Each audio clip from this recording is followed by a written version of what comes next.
Good morning, everybody. Just seeing people hopping into the webinar today to our grand rounds. As always, just killing a moment to give time for everybody to jump into the background, to jump into the medical grand rounds today. Thank you for being here. We have a very, very special guest today with us, Dr. Berry. Dr. Minot will be introducing her. I just want to say a special thank you at the very beginning. First off, well, happy International Women's Day on the background of Women's History Month. I'm going to turn it over in just a moment to Dr. Harmon. I just want to say a special thank you to a ton of our leaders, Dr. Harmon being one of them, who plays such a crucial role in many things within our department. One of them is helping organize these wonderful medical grand rounds to honor various important marks throughout the year. So we're honoring Women's History Month and particularly Women's International Day today by hosting Dr. Berry. And a special thank you to Dr. Berry, who's done a ton of grand rounds for us throughout the years and very key times. So we're very lucky to have her. Thank you, Dr. Harmon. I'm going to now turn it over to you. And thank you. Thanks. We're going to pull up the slide shortly, but just to say a little bit about International Women's Day, it actually has its origins in both the labor and socialist movements very early in the 1907. And 1907, 1908, and was originally celebrated, I thought this was very interesting, on a Sunday so that women who worked outside the home could participate. And so it quickly spread. Actually, originally that was in the United States to Europe, and then across the globe. In the 1970s was when the United Nations then formally recognized International Women's Day globally. And so it's just such a privilege to be able to honor this day with Dr. Berry, who you'll be hearing from shortly. I did have a few announcements related to Women's History Month and today as International Women's Day. The first was that this afternoon, there is a Faculty Women's Forum event. The Faculty Women's Forum is actually a university-wide forum. Dr. Berry, Michele Berry, our speaker, is actually part of that senior steering committee. And this talk today celebrating International Women's Day is from Professor Deborah Grunfeld, who is a professor in the Stanford Graduate School of Business, who will be talking about acting with power. And that's this afternoon at 3 o'clock, and I will paste the registration link shortly into the chat. Next slide. The next event that I wanted to highlight as well, it is this week. It's tomorrow, March 9th, Thursday at noon. It is an in-person event, and so we'll put the registration in the link here on campus in the Clark building, S360, and so the space is relatively limited, but it will be a discussion with Dr. Diana Ramos, who is the first Latina Surgeon General of California. So she'll be speaking here on campus tomorrow. We'll put the registration link for that in the chat. It is part of a series sponsored by the Office of Faculty Development and Diversity and the HEAL Network for building a culture of health equity. With that, I want to introduce our, to mention our upcoming grand rounds next week will be Dr. Michael Maffei, who is joining us from UCSF, speaking on a global definition of the acute respiratory distress syndrome on ARDS, who will join us next week. And then it's also my pleasure to introduce Dr. Sibel Renaud, who will be shortly introducing our speaker for this morning. But Dr. Renaud is someone that you may know from our residency training program. She is the Global Health Program Lead for our residency and also directs the Antimicrobial Stewardship Program at the Palo Alto VA. Dr. Renaud. Wonderful. Thank you, Stephanie. It is my distinct pleasure to introduce our speaker for this International Women's Day, Dean Michele Berry. Dr. Berry earned her medical degree from Albert Einstein College of Medicine, and she spent her medical school and residency years at Yale University. Following residency, she served as chief resident, and then she completed a fellowship in rheumatology prior to pursuing expertise in tropical medicine by earning her diploma in tropical medicine and hygiene from Walter Reed Medical Center. After her training, Dr. Berry joined the faculty at Yale, where she served for almost 30 years. While at Yale, she founded the Johnson & Johnson Global Health Scholars Program, which was the first organized program in the United States to send residents, fellows, and faculty overseas to provide clinical service for countries in need. Her program has been an inspiration and a model for many other universities to do the same. In 2009, Dr. Berry was recruited to be our first Dean of Global Health at Stanford University. Our search committee recognized Dr. Berry for her leadership skills, hoping that she would be able to inspire connections and bridge disciplines to create a multidisciplinary center for innovation in global health. Her success has been greater than anyone imagined. The three pillars of our Center for Innovation in Global Health are planetary health, advocating for refugees and vulnerable patient populations, and supporting women leaders in global health. Since her arrival to Stanford almost 14 years ago, there are now more than 200 CIGH faculty fellows doing work to improve global health in a range of disciplines across the university. She brought the Johnson & Johnson Global Health Scholars Program to Stanford, which has given our trainees the opportunity to provide clinical service for our overseas partners and to augment their clinical training by giving them the opportunity to care for patients with diseases rarely seen in the United States. Dean Berry is an internationally recognized advocate to improve care for marginalized populations, both domestically and overseas.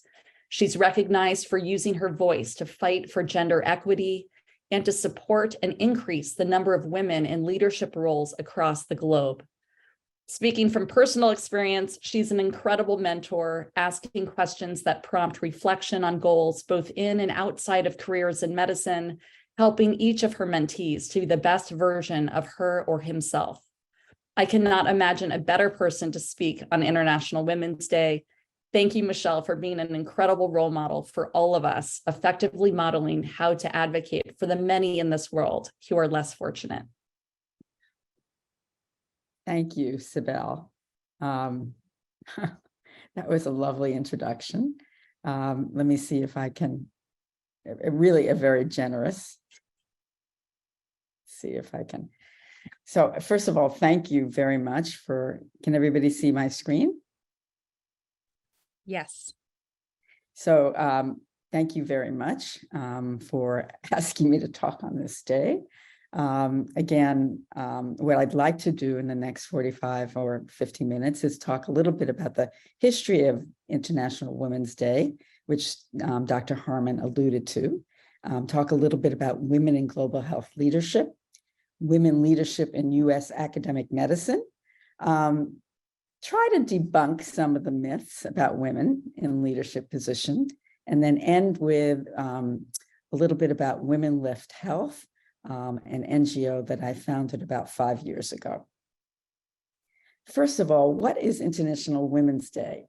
Well, it's a day that we're talking about trying to raise awareness, raise awareness about impacting women's equity, taking a stance and calling out inequity while trying to forge a positive action, and highlighting important gains as well as celebrating achievements and accomplishments. As Stephanie alluded to, it was started in 1908 with the New York Women's March, a suffragette march, but it really wasn't called International Women's Day until 1911, where it was honored in several countries. It was marked by the UN in 1975, but it wasn't until 1996 that they actually addressed themes with International Women's Day, and I'll talk to you a little bit about those themes. And in 2011, it was 100 years of International Women's Day that President Obama actually proclaimed March as International Women's Month, all of which we celebrate at Stanford. So what is International Women's Day's goal? One is to celebrate women forging change, to elevate the visibility of women creatives, build workplaces where women thrive, improve equity for women in tech, and that's the major theme this year, given that only 25% of the tech industry is involved, actually has women in it. Forging women's empowerment worldwide, empowering women's choices in health, and applauding equity for women in sport. I got interested in this area when I got involved in some of the global health leadership issues. And this is a picture, like I like to say, where are the women in global health? This is a picture of the World Bank talking to WHO. That's Dr. Tedros on the right, and Jim Kim when he was the head of the World Bank. And as you can see, there are no women in that room, not even Shiva. So this was disturbing. And what really kind of caught my interest was a conference that I went to in Nairobi in 2016, where we were talking about the future of Africa in global health. And all the deans of the medical schools of Africa were asked to be on the dais. And as you can see, 100% of these were men. So why is this upsetting? Particularly the fact that women do represent 70% in the health and social sector, yet they're not on that dais, and they're not in areas of leadership. If you Michele, look at now your slides aren't advancing anymore. We're still on the main International Women's Day one. they're absolutely advancing for me. Ola, you want to take over? Yeah, let me try and share my screen. Can you stop sharing, please? Mm-hmm. That's odd that they're not sharing, because they're moving for me. Fine. Perfect. We can see. Okay, so this is a picture of the, if you can put it in full screen, this is a picture of the Nairobi meeting that really made me a little bit crazy when I looked at all the medical school deans. May I have the next slide? And why is this upsetting, particularly in global health, is that really women represent 70% in the health and social sector, but they're not in leadership positions. Next slide. Where if you look at who are the CEOs of healthcare insurers and providers, you can see that that's mostly men as deans of US medical schools. But even though we have 50-50 now in medical students, you're not seeing them as the CEO of any of these organizations. You're seeing them predominantly in the health and social sectors and as US home healthcare workers. Next slide. And they are on the front lines. They are the ones that are getting infected. If you look at, I found this a fascinating slide. If you look at who's been getting the COVID-19 infections amongst healthcare workers, it is the women. Whether you're in Spain, USA, or Germany, we're running between 65 and 80% of those getting infected. Next slide. But women in global health workforce have a lack of this gender equity and leadership. Next slide. They face lower wages and family unfriendly policies. Next slide. And if you look at what some of these family unfriendly policies are, one that really is standing out is maternity leave. And it turns out worldwide, there are only 7 countries without a national paid maternity leave. And mostly these are island nations, us, and Papua New Guinea. In fact, US is the only high-income country without a national paid maternity leave. What we do have is, and if you look at the country, there are 13 states and DC that have enacted a paid family leave law. And this varies by state. And I'm proud to say that California does have that, but it's for a limited amount. Basically, the amount of weeks that are able to be taken off is between 8 weeks, with most of that being taken from our disability pay that is actually taken from our paycheck on a monthly basis. May I have the next slide? And that's for paid family and medical leave. Fortunately, and I got these thanks to Kathy Garzio and and DoM, we do have an action that we can actually take paternity leave as well as maternity leave in the Department of Medicine, but that's not throughout all the departments. Women in Global Health work source is that women globally earn 24% less than men in the healthcare sector. The global healthcare, and this is my area. Why is this not led by women? It turns out that if you look, the global, it's Global Health 50/50 report shows that only 25% of global health organizations have gender parity at senior management, and 70% of those global health executive directorships are held by men. This is a real disparity and something that I would like to see us get our house in order, particularly in global health. Next, given that 70% of the workforce is women in global health. And these are important because the activities that women manage that impact health are early childhood vaccinations are mostly done by women. Breastfeeding, obviously, is mostly done by women. Hand washing is something that women lead in this area for their children, particularly. Sexual and reproductive health, which is obvious. Microfinance, which is mostly utilized for health reasons. And education, particularly around health literacy. Next slide. So when we look at women in that's global health. What I'd like to now spend a few seconds is looking at women in academic medicine at the United States. And the percentage of female full professors, as you can see, is about 28% globally. And this is, I have to say, a lot of this data comes from AAMC, recently from a 2022 report, where we see that only 23% of department chairs and 27% are permanent deans, not interim deans. Next slide. When we think about that, and I've had lots of discussions with NIH, because you see Roger Glass on the right-hand side, who's the head of Fogarty, we need to end the mantle, what we call the male panel tradition, because too often women and members of other groups are underrepresented in science. And they are not on this marquee.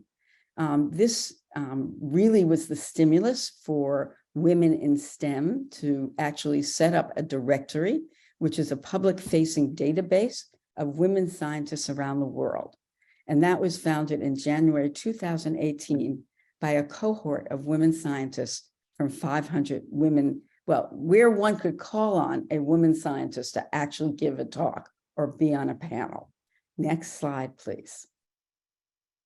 So women in academic medicine have lower salaries in general, and that's about 20% lower. And we'll talk a little bit about how different subspecialties are more egregious. They're less likely to hold tenured positions. They wait longer for promotions, and they have lower startup packages. And research, this was a pretty upsetting number to me when I put together this talk. But research shows that approximately 40% of women physicians go part-time or leave medicine within 6 years of completing their residency. That's a pretty impressive number, and we'll talk about some of the reasons that that occurs. And then another really interesting article was about the prevalence of imposter syndrome for STEM women, especially amongst minority women. The feeling of being a fraud. And there was a really wonderful, if anybody's interested in reading about the imposter syndrome, it's a wonderful article in the New Yorker a couple of months ago talking about why this happens and why this is more prevalent in women. Next slide. Well, why do women leave medicine? Well, one can think, yes, those first 6 years are clearly the time when women have babies. So there's women-family conflict. But when people have actually studied this, and particularly, as I said, the AAMC, they've brought up other contributing factors, such as gender harassment, salary inequity, and gender bias. May I have the next slide? And when there was a 2020 study where women faculty actually reported not only those particular areas, but also a higher frequency of microaggressions, including pregnancy and childcare biases, abilities to be underestimated or disrespected. In fact, when the AAMC looked at this, it turned out that 1 out of 4 women felt at some time during their training in particular, they felt disrespected. Now, this ranged in different subspecialties. Particularly egregious subspecialties were surgery, orthopedic surgery as particularly, and they were relegated to mundane tasks. There was a feeling of exclusion and then sexual harassment.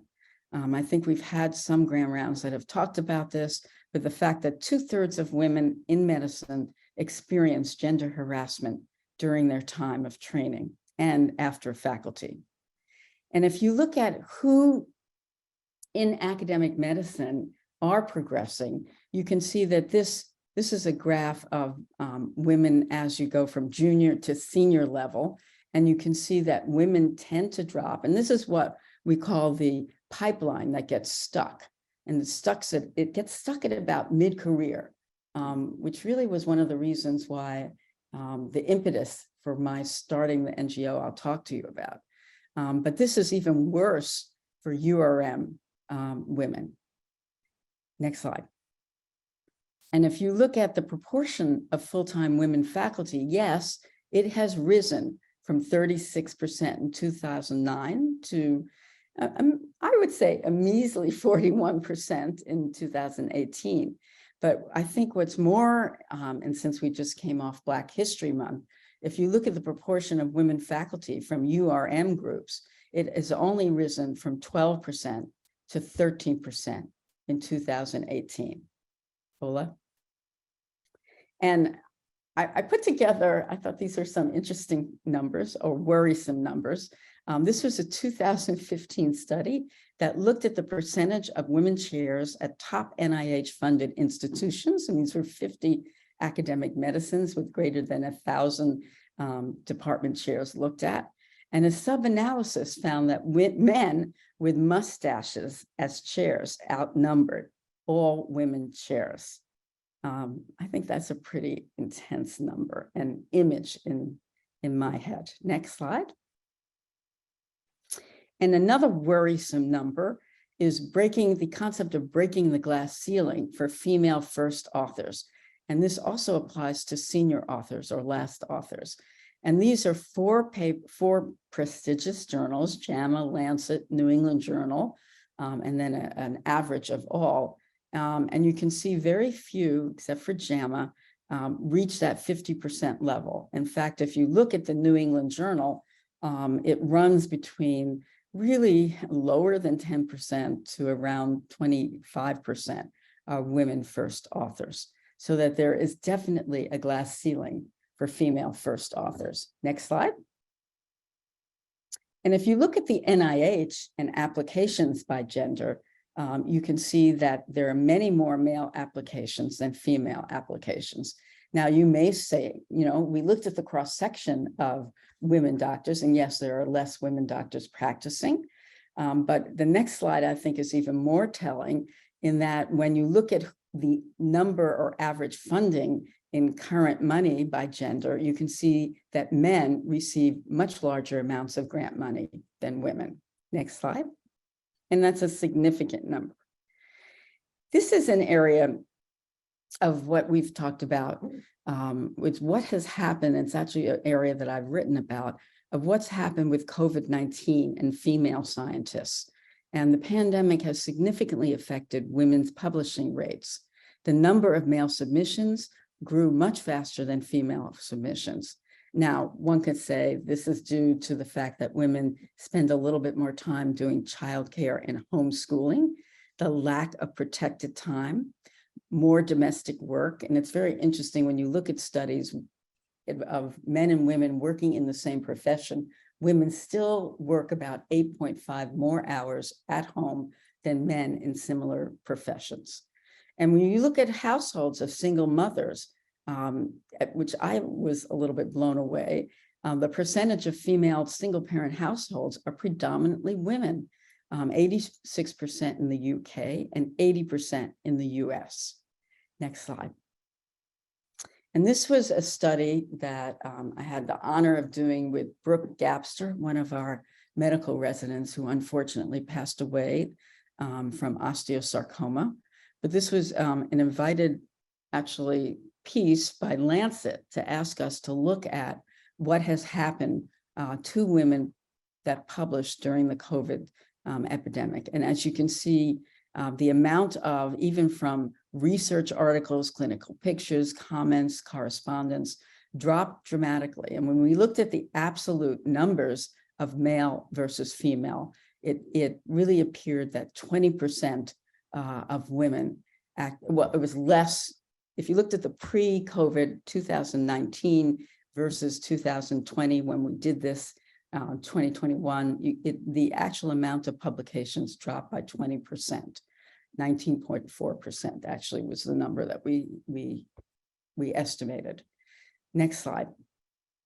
And when we looked at who is doing the investigations for COVID-19, more than 2/3 of investigators leading these trials were men.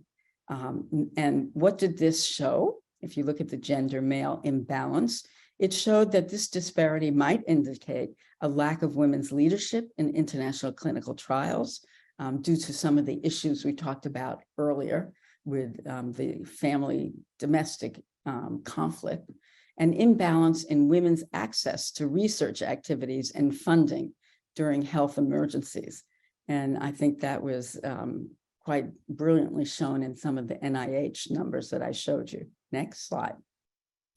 And when you looked at who is being put on these leadership teams, now admittedly, the first is during the Trump administration, but only 10% of the US coronavirus task during the Trump administration was a woman. 20% of the WHO Emergency Committee on COVID-19 were women, and 16% of the group that went into China to try to investigate whether it was a lab spill versus a non-lab spill were women. And I have to say that's changed now with the Biden administration. When they put together the COVID leadership, it was about 38% women. Next slide. But when you look at women's leadership during COVID-19, it turned out that women who were heads of state and government were much more successful in mitigating the spread of COVID-19. And this has been felt to be that it may be due to the leadership styles of women leaders, that they're more collective than individual, not top down. They're much better at messaging. They're more collaborative than competitive. And they showed a great deal of leadership as well as unified messaging. May I have the next slide? But yet, it's great, but unfortunately, women leadership is underrepresented around the world. When you look at heads of state or even ministers of health, which run about 20 to 25% around the world, and heads of government are about 6.2%. So in summary, less than 10% of countries around the world are politically led by women, but yet this is much more, it's much lower when you look at the countries that I work in, low and middle income countries, where it's about 5% female global health leadership. Next slide. And when you look at some of this leadership of women that have done really well, we're starting to see burnout in a way that we're not seeing it in the male leadership. We've seen Jacinda Ardern from New Zealand actually step down, and her quote is, "I know that I no longer have enough in the tank." Nicola Sturgeon, who's been so wonderfully successful in Scotland with, looking for independence and bringing Scotland along against the Brexit. And she said, she just stepped down a couple of weeks ago and said, "Is carrying on right for me? I reached a difficult conclusion that it's not." Next slide. And yet, one of the other areas that I've started, as Sibel noted, we're trying to build climate and health within the center, because if you ask me what the biggest health is, it's around climate. So this is an article that Britt Ray and I, it's actually in press now, noting that women are left out of climate leadership as well. An interesting historical fact is that Eunice Newton Foote was actually the first woman to first person to actually note that carbon dioxide was a warming gas in our in our atmosphere. And this was in the 1850s. But it wasn't until her mentor, John Tyndall, who's now known as the climate change founding father, presented her data about carbon dioxide. So to me, it's another Rosalind Franklin and Watson Crick problem where women's work is really neglected and left out of the leadership position. Next slide. And if you think it's just happening in the 1850s, this is a picture of COP 27, which some of us went to, which happened a couple of months ago in Egypt. And this is the picture of the leadership in Egypt of the Framework Convention on Climate Change. And if you look closely, I had a hard time even seeing one woman. I think I see one woman in this picture. Next slide. So, but why is this important to have women in that kind of leadership setting? Well, I think it's important because there's a disproportionate impact of climate change on women with disease-related mortality due to heat stress, and which impacts preterm births and infertility. Well, not infertility so much as stillbirths and basically preterm mortality. We see it in reproductive health, where pollution and xenoestrogens diminish fertility. We see it in the amount of climate refugees. The UN estimates that 80% of climate refugees are women due to political insecurity, food insecurity, and they're the women they're the refugees that are actually moving because of extreme climate events. And it's well known that when you have extreme heat, it's an interesting fact, you see an increase in gender-based violence and domestic abuse. And we talked a little bit about well, we didn't, but if you remember, in most of LMIC countries, it's women who are doing the cooking. They're often cooking with biomass coal and increasing the pollution exposure. Next slide. So in summary, we found that women are significantly left out of climate leadership. They have limited representation and engagement, even though there's disproportionate impact. And there are far fewer women in senior research positions and unequal opportunities to lead. Next slide. So I wanted to just step back, because as long as I'm giving this talk, not in a global situation, but at Stanford, I tried to pull, and I have to thank Bonnie Maldonado and her office, and thank Kathy Garzio for some of these numbers that we'll be talking about. If you look at Stanford Medicine and chairs by gender, we do pretty well. We're about 51% men and 48% women, and this is all around the School of Medicine. If you look at the Department of Medicine, and thank you, Kathy, for these numbers, there are 14 division chiefs, of which approximately there are 5 women. It's approximately about 45%. There's 5 women and 1 interim.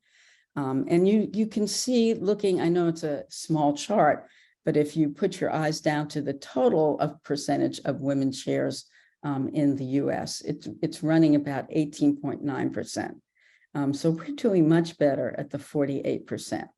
And you can look at the clinical sciences, and if you want to go down to internal medicine, it runs about 17% women chairs. So our numbers are pretty good. And I'd like to thank Bob and Kathy for making that, because that has changed since I've gotten to Stanford. Next slide. But what hasn't changed is the amount of women in the URM setting. We now have about 47% of the School of Medicine that are female, but only 7.4% of the School of Medicine are underrepresented women. It's about 7.4%. And if you look at that nationally, that's way lower. In the national numbers, it runs between 12 and 13%. We have the next slide. And if you look at where are these women as far as in the professoriate, you can see that as far as females do, the professors, 27%, associate professors 38%, and assistant professors at 44%. But look at those flat numbers of URM females. As CEs, we do much better. It's about equal between professors, associate professors, assistant professors, and clinical professors of women. It's running about 50%. But again, our URM numbers are much lower, and they're much lower than the national average. Next slide, please. And why might this be? People talk about this concept of the minority tax, where women and people of color are disproportionately tapped to serve on committees and be the only one on the committee and participate in focus groups. And this often is at the expense of pursuing more scholarly activities that are needed to get that promotion. Next step, or next slide. I do want to spend a little time talking about the new California law that just happened a couple of months ago, which is around pay transparency. And this is a new law where companies with greater than 15 employees, which includes Stanford, must include a pay range on every job posting. And there's a little kind of blurb that came out January 6th that said that moving forward, every Stanford job posting must reflect what the university reasonably expects to pay. And this is a pay range. Now, one would think that pay transparency, and it does allow women to benchmark that entering salary. But what's very interesting when you look at what some of the labor, what one of the labor economists has looked at, is that this benchmarking is great for incoming salaries. But when you look at raising your salary to that next level, what happens is employers actually wage compress. You go and ask for a raise, and the employer says, well, I cannot give you a raise because then I will have to raise everybody. So if you look at this perspective with pay transparency, actually, if you look at it over several years, pay for women actually goes down about 7%. So when you look at horizontal knowledge of salaries, this is, it's not intuitive, but this can actually work against women getting those raises. Next slide. And that needs to be followed prospectively. That was a small, only a several year study. I wanted to spend a few seconds debunking some of the myths about women. And this is called the Queen Bee syndrome. The myth being that women in a position of authority are harsher, more competitive, and hold women back from achieving success. May I have the next slide? But there have been some really interesting studies. This is a study done in Brazil, which actually showed that the more women that are in leadership, it turns out more women are hired and women tend to be more collaborative in that space. I thought this is an amazing study done in Brazil of over 8 million organizations, which showed that increased female managers in public organizations actually hired more women and moved women up the scale in management settings. And then a third study was a meta-analysis of 45 studies, which showed that women leaders tend to have a more transformational leadership style, which is less about transactional work or laissez-faire approach to hiring and raising positions. Have the next slide. And I can't leave this talk without talking about LGBTQ women and some of the discrepancies in academic promotions not only in global health, but in academic medicine. This is a nice Lancet article, which looked at medical institutions and global health and really saying that these lack supportive environments. And they made some very strong institutional recommendations that there needs to be explicit non-discrimination policies with an evaluation plan for LGBTQ women. There needs to be and men, I would say. There needs to be internship and mentorship programs, use of gender inclusive examples, and that there needs to foster research on LGBTQ plus health. Next. And so I sort of want to spend the next part of this talk talking about how to change the paradigm for women in global health. And this was, that Nairobi meeting really got me fired up. And I actually had discussions with NIH at that time and with the Gates Foundation to talk about how we can change the paradigm. We started out with a few conferences, one at Stanford, the next one at the London School of Tropical Medicine, where we tried to examine what are some of the barriers to women actually progressing in their academic careers. And then we subsequently managed to get a very generous grant from Gates of over 25 million to actually start a program to actually put 3,500 women into CEO positions over the next 10 years. And this has continued with more conferences, one at the University of Global Health Equity in Rwanda, where we had over 1,000 participants. And unfortunately, during COVID, we've had to do this virtually. But the positive side about that is we got over 2,000 participants between 50 and 90 countries. And what came out of these conferences? May I have the next slide? We came up with 3 major obstacles for women progressing. The first obstacle was challenges climbing the institutional ladder. We talked a little bit about gender bias and discrimination and microaggressions. We didn't talk about the difference between resource poor and resource rich countries. Research poor, one of the countries that I work in is Zimbabwe, where there's tremendous overt bias. I work there also with Sherry Wren, who's one of the surgeons, my global surgeon, who actually, with some students there, had to start a club called I Have a Dream, because there are no women surgeons. And women are told specifically that they shouldn't become surgeons. Whereas in research-rich countries, it's much more subtle, whether it's unconscious bias or these small microaggressions. And then what came out of this conference was this idea that it's not only the glass ceiling that you're trying to crack through, but people are often put on a glass cliff. And this is this concept where you're given a job, you break through the ceiling, but then you're not given enough resources and you basically fall off the cliff. So those were obstacles climbing the institutional ladder. Then the second obstacles were tensions between career and family responsibilities. And these were basically the fact that there were not time extensions to accommodate maternity leave, child rear, and even elder care, because often you wind up being a sandwich, what we call the sandwich generation, where you're not only taking care of children, but you're taking care of your elderly parents. And wait, can I have the back? I'm sorry, this is the wrong slide. This is the slide I want to be on, that tensions between career and family. So one of the things we talked about is that career building years overlap with reproductive years, and that people need, if you're in global health, time to spend abroad. And I just mentioned the sandwich generation.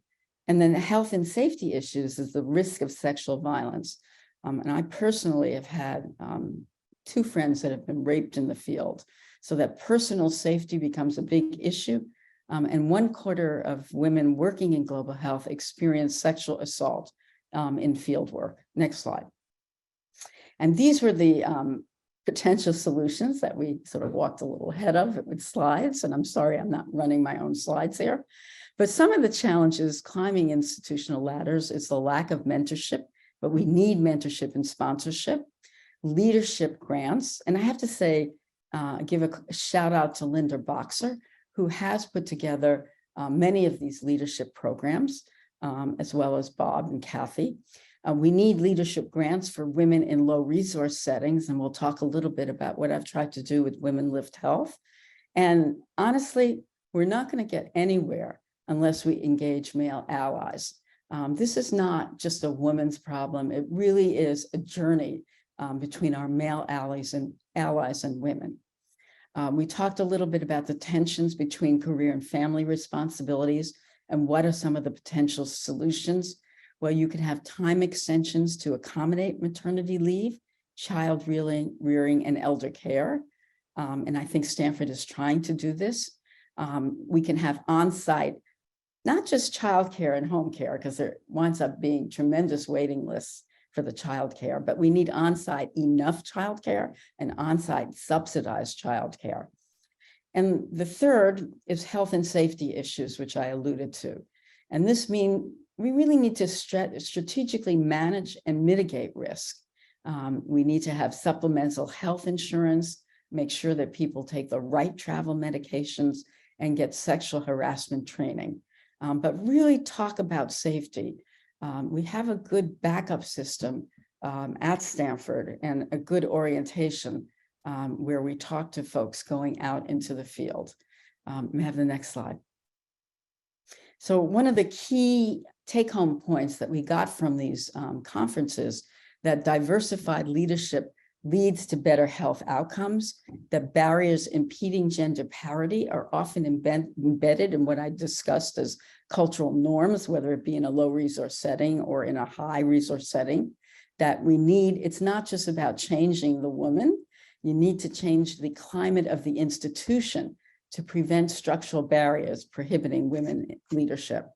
And then again, we need to walk hand in hand with all genders and make this intergenerational, that it's not just the younger women that are calling for it, but the more senior women need to be the allies and look back and not pull up the ladder. I love this concept of pulling up the ladder behind you. You need to keep that ladder down to climb up that institutional route. Next slide. So what I tried to start with WomenLift. I founded this WomenLift Health, and as I said, after all of those conferences, where we had a vision to actually take women in the senior, where that pipeline gets stuck, and put them into a leadership training program. May I have a next slide? Where actually we develop, and I don't have the hubris, I do not think we can teach leadership in Ghana or in Zimbabwe by our modus operandi of working leadership in the US. So what we've done is actually developed a base curriculum, but then actually hired people in the country where we're working to develop culturally sensitive leadership training. We've developed geo-hubs. We're now in East Africa, we're in India, we have North America, in Canada. We're about to enter Nigeria and South Africa, where we have senior women mentors. Each of these women go on a one-year journey where they get a personal coach, they get mentorship, and they get a network of community of 25 women in their cohort. And as I said, we've been fortunate to get the funding to try to build 3,500 women in 10 years into CEO positions. Next slide. And when we talk about gender parity, I don't think it's just about men and manuals. I think we're bad. This is a conference I ran where I had a WAML, all women's panel. I think we need to, next slide, we need to think about, next slide, please, how we have gender parity at many of these events. And this is an article that came out in Lancet where we talked about, is your event marketing presented in a gender balanced way? Do you have as many female or male panel participants? But not only that, your keynotes and even your moderators. Do we have gender parity in scientific proposals and review committees?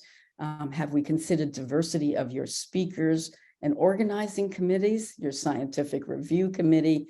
And interestingly, have we encouraged session organizers to use gender analysis or disaggregated data looking at women in science? Next slide. So I don't know if I have time. I'm going to try to do this, but this is some of my women graduates in WomenLift Health talking about why it's important. Let's see if this can run. Ola, can you try to see if this runs? We're not hearing it. Can you put the sound? Try that again, and if not, we'll go on to the next slide if it can't do it. Can you start it? WomenLift Health has been discovery. I used to think that I can climb any mountain if I just set my mind to it and try hard enough. And what I realized is I can go much further and faster if I have a trail map to point out where the obstacles are along the way, if I have hiking boots, if I know what others are already using in terms of tools and equipment and supports, and if I have friends and a community of peers and allies who can really support me. So it's this iterative learning, doing, reflecting, and learning again that has helped us not just take on new ideas, but really embed them in our leadership approaches. Now that my Keep going. power has been rediscovered, I'm empowered to pay it forward by sharing all these amazing resources and education that I've been able to obtain from WomenLift and so many other amazing mentors along the way, that I want to share that with others, many of whom my fellow nurses, in particular, those working in under-resourced settings who don't have the resources that I've had the privilege to have. So I want to be able to pay it forward by lifting as I climb, as I continue on my journey of self-discovery and leadership development, and lift others so that they too can find the potential in themselves to be the leaders that they're meant to be as they pursue ways to improve patient care. So that is how I hope to pay it forward. During my WomenLift leadership journey, I defined my higher purpose: to enable others to make extraordinary impact through training, mentorship, sponsorship, and creation of an environment that's conducive to success. To future female leaders in global health, I would say that we need to redefine models of leadership. We need women leaders who are inclusive, authentic, vulnerable, and empathetic. It takes trust, it'll take effort, it'll take actual time. And so you really have to want to invest in people, and I think that'll make all the difference to how we build more inclusive and more diverse leadership. WomenLift. Next slide. So those are wonderful women that are trying to share what they think about building resilience, enlightening journeys in community. May I have the next slide? And this becomes incredibly personal to me because not only do I have two daughters, one of who was the labor economist that talked about pay transparency, the other a medical director that's having to deal with these issues of gender inequity. But this is my granddaughter, and I'd like to end by saying I very much would like to see her enter a world where there's a more equitable workforce. So thank you, Team Harmon and the rest, and Sibel for inviting me to talk about International Women's Day, and have a good day. Thank you. Thank you so much, Dr. Berry. Yes, we have a number of questions, actually, some from folks who are on our kind of panel board right now. And Dr. Renaud had to step off. So I'll be moderating our Q&A. And first I'll go to Dr. Rogers. The first question. Thank you. Hello. Thank you so much, Michele. That was wonderful. I loved the way that you wove together, what's happening with women in medicine here and globally. And it feels like you actually partly answered the question I was going to ask about what we can do locally. I feel like our role in organizing conferences and bringing in women locally, and as we're building leadership and building teams, was really phenomenal. I'm wondering what you would say for those of us not in the global health community. What could we do to be more supportive toward those efforts internationally? To those efforts internationally, well, I think being a role model, actually within this country, where I think we're not yet role models for other parts of the world. I would love to see more bilaterality where we bring more women here. And I think we have a lot to learn from our partners overseas, particularly in the Nordic countries, particularly now in Rwanda, where actually, even though Kagame's not my favorite person, he's mandated that greater than 50% of women have to be in parliament. And now they have 62% that are actually sitting in parliament. So I would think we have a lot to learn from our partners, as well as being role modeling here. And then lastly, Angela, I'd like, you know me, I'd like to get everyone overseas. So know that I have opportunities to send people overseas and share stories as well as work together as partners. Thank you. Thank you so much. And then Dr. Salas has a question as well. Hi, Argivan. Hi, Dr. Berry. Thank you so much. This was an incredible talk. And by the way, and I love the aesthetic as all of the slides, but I wanted to go back to a point you made earlier, which was about progress and how limited our progress will be if people who don't identify as women aren't part of the work. And obviously you're doing incredible work helping give women tools for leadership and advancement, so that they can be as best prepared as possible for the work. What do you think about, or have you started working on training or workshops or any sort of skill building for men to better be able to support, sponsor, or mentor women? Especially, I know a lot of people get concerned about, as you said, the health and safety concerns, and that has made some men pull back from those roles. Just wanted to get your thoughts on that. Argivan, you're very astute. I actually put in a proposal to Bellagio, to the Rockefeller Foundation, to actually run a conference for male allies and to bring men from around the world to actually talk about how and some countries have done it great. How I got this idea was actually talking to the head of the Uganda National Science Academy, who actually have a group of men talking about how to promote their women into the National Academy of Science. So yes, I think that's an incredibly important thing. And we have a proposal into Bellagio to actually bring men together. But I would love to see that happen at Stanford, where, and I would raise that to the folks that are running the Women's Initiative for the Department of Medicine to actually do a day of male allyship. Because we run these conferences and, there are a small amount of brave men that come, but we're usually talking to the choir. So it'd be really interesting to bring men around particularly, because I'm obviously attached, Dr. Harrington, to the Department of Medicine. I'd love to see that happen within the Department of Medicine particularly, or in some of the surgical, like surgery and surgical oncology and orthopedics that have some of the highest percentages of women being disrespected. I thought that was a very interesting article because I haven't thought about disrespect in the way I think about other ways of, sexual harassment or something. But I think that's just as important, honestly.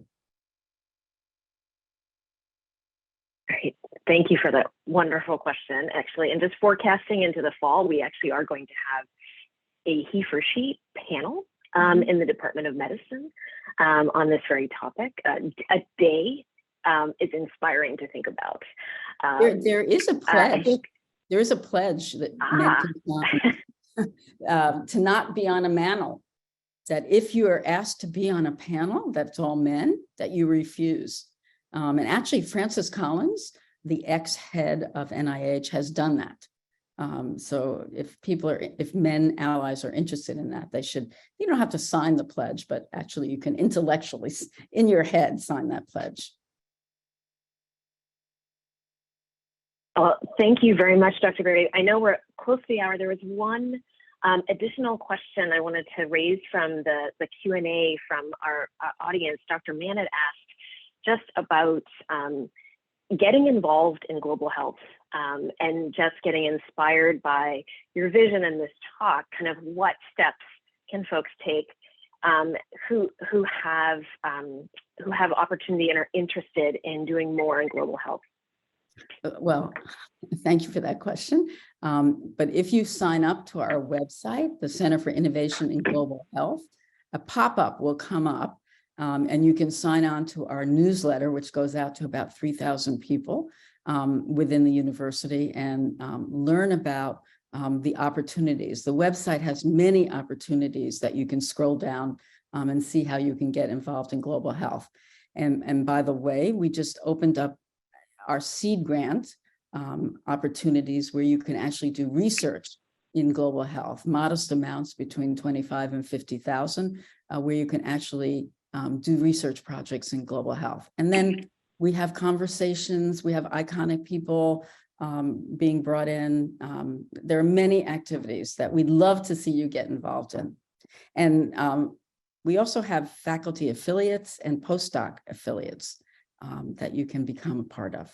So there's lots of opportunities, and I'm sorry you don't know about them, but we'll push on and do a better with amount of putting that out there. Thank you so much. And then Dr. Dunn had one. I'll give her the last question and before I turn it over to Dr. Go ahead. Thank you so much, Dr. Harmon. That was a great talk, Dr. Berry. Thank you so much.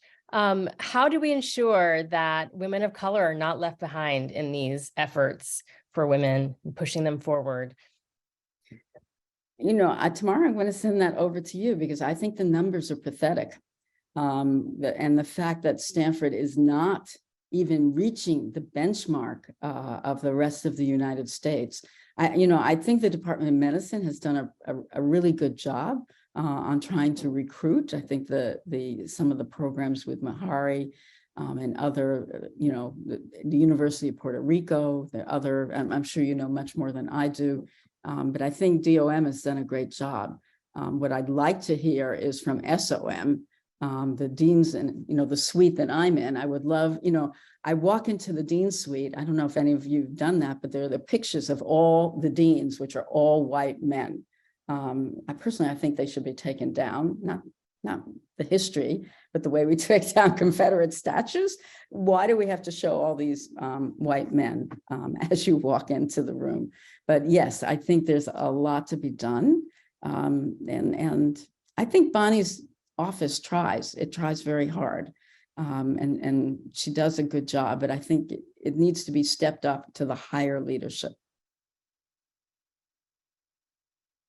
Wonderful. And tomorrow I look at the next generation. I look at your generation to really make a difference in this area.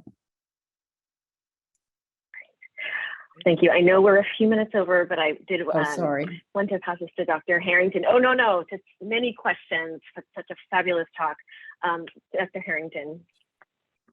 Thank you, Dr. Harmon, and thanks for your leadership in this area. Dr. Berry, I just want to thank you. That was the perfect opening of International Women's Day for us here in the Department of Medicine. Number one, we're both proud and energized by all the work that you're doing. As someone who not only took the No Manners pledge in my own field of cardiology, but while I was president of the Heart Association, I insisted on a no Manners for the entire scientific sessions at a Heart Association, which continues right now. So I would like to accept your challenge for the male ally. Yep, I would like to accept your challenge in the Department of Medicine that I'll work with Dr. Harmon and her team and Kathy and her team to have a male allyship day where we will concentrate on our male colleagues as being trying to create what I'll call an intentional atmosphere within the Department of Medicine that's welcoming for all. So I'll take the challenge and we'll plan a day. So thank you for Grand Rounds. This was, as we say in the Department of Medicine, this was #WickedAwesome. And thanks for taking the time and giving us your expertise. And I hope everybody has a really meaningful International Women's Day today.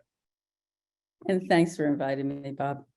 And Stephanie and Tamar, et cetera, and Argivan. Bye. Bye-bye. Bye-bye. The preceding program is copyrighted by the Board of Trustees of the Leland Stanford Junior University. Please visit us at med.stanford.edu.